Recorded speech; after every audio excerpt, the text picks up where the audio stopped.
What up? It's Grandpa coming at you with another video. Like, subscribe, share, and share. Alright, so I made a quick 5-second video saying basically, alright, the meaning of that was referring to me saying that I wasn't going to make too many videos about LeBron unless he did something out of the way. And I think this past weekend's actions warrant me shooting out a couple of darts, so to speak. And just to get on that,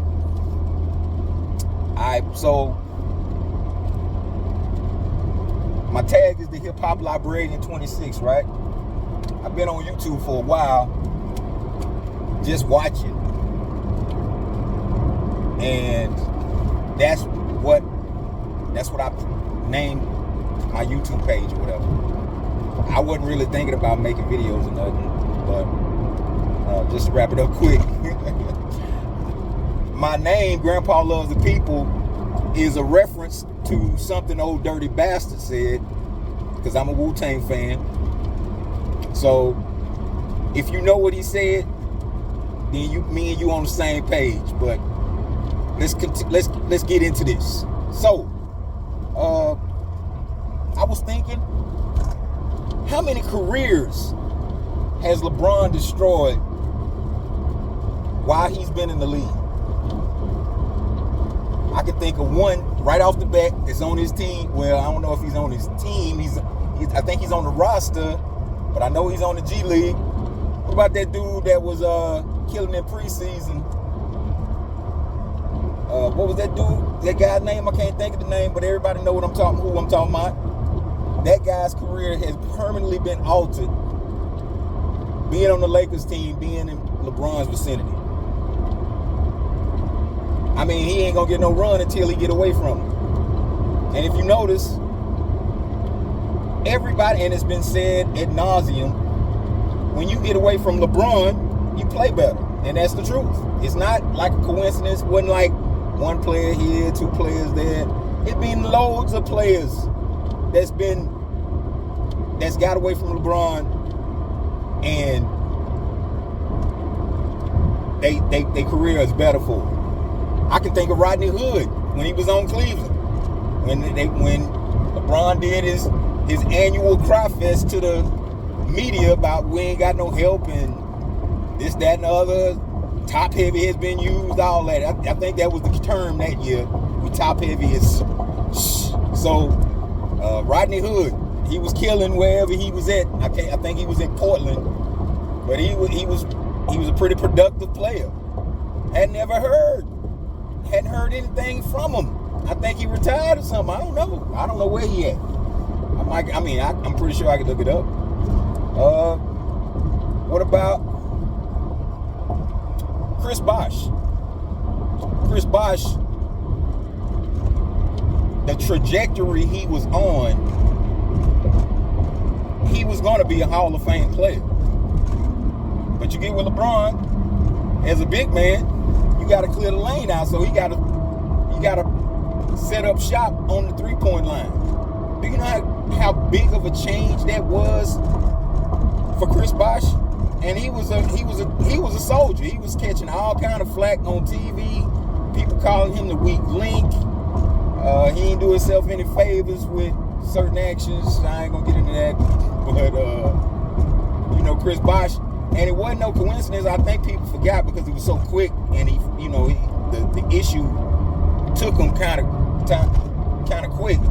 But Chris Bosh was killing the year after LeBron left. Killing, look it up. Killing. He had a couple 50-point games.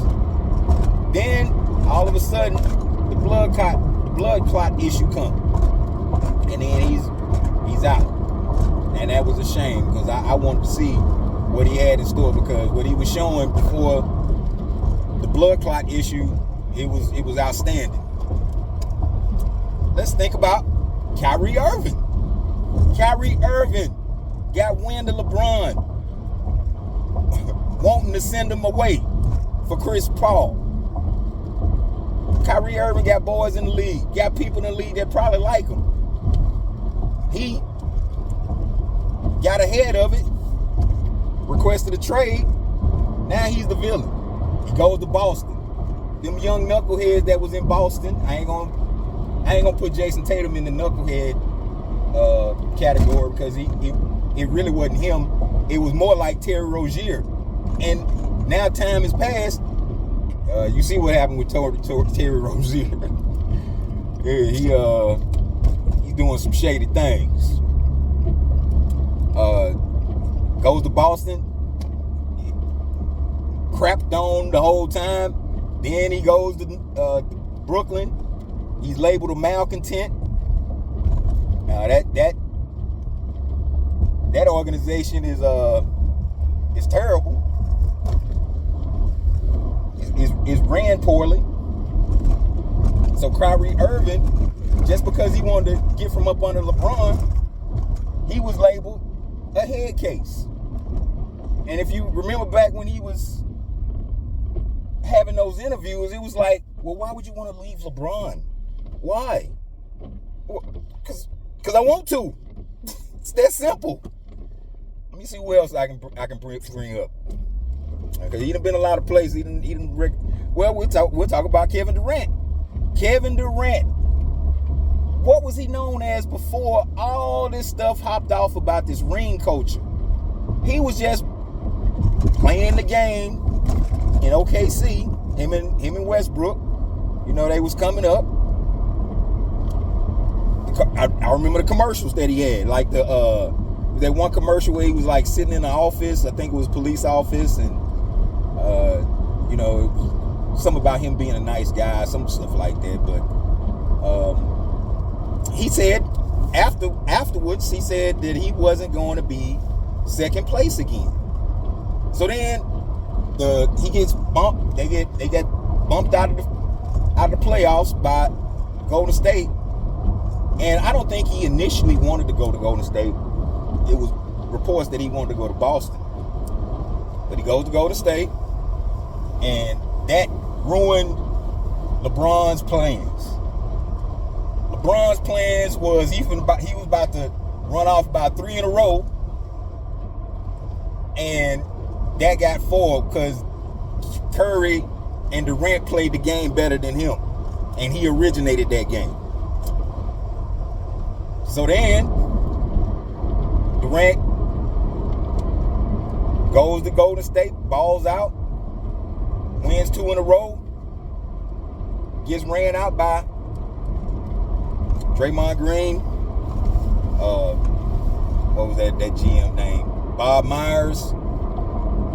And then he goes to Brooklyn. Goes to Brooklyn with Kyrie. They almost pulled it off, but it just wasn't to be. But like now, the brilliance of Kevin Durant has gotten reduced because his name always has to be attached to LeBron. And then that leads me to Steph Curry. Steph Curry, ever since 2016, was basically the face of the league. Even after LeBron won the championship, he was still the face of the league. Has been for a while. He was alive. And then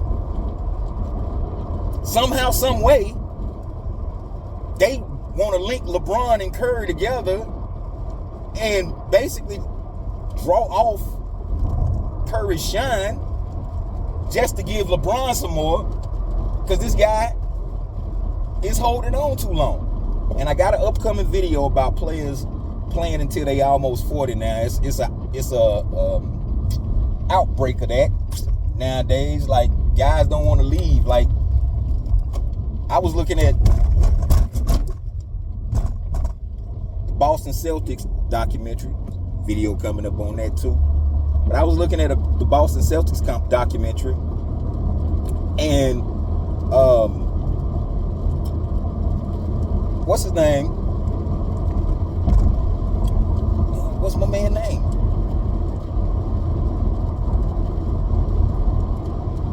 Bob Cousy. Bob Cousy. Bob Cousy. Bob Cousy retired when he was like 32, 33. And that was normal. Like Jordan, I think he would have retired around 32, 33, 34 if the issue wouldn't have came up after the first three-peat, and then he wouldn't have got ran off by Chicago management, basically. So, like, to attach Curry and LeBron, you couldn't find. And then now LeBron think he's a three-point shooting ace, which is ridiculous. So, I mean, it's been so many players that's been affected by LeBron and his insatiable need to be on top, which is nothing wrong with that in theory, or by itself rather. But when you want to cut corners and reduce people and do all kind of backroom maneuvering just to, stay where you at or get on top, then that's not the same. And Mace said it, explained this whole situation out perfectly. I couldn't even say it. I'm not going to even repeat what he said, but yeah, I mean, like, none of this stuff is impressive. When he became the all-time points leader, Kareem was sitting there. I think Karl Malone is next. Karl Malone and Kareem is a center and a power forward. That's how it usually used to go. I remember Caldwell Jones, the Caldwell Jones brothers, the Jones brothers rather. They was playing till they were some old guys. They couldn't even hardly move. I mean, it's been stories like that in the league. Guys playing a long time, but like now it's just now you got the stars that's playing like this, playing until they almost 40, which is ridiculous because give somebody else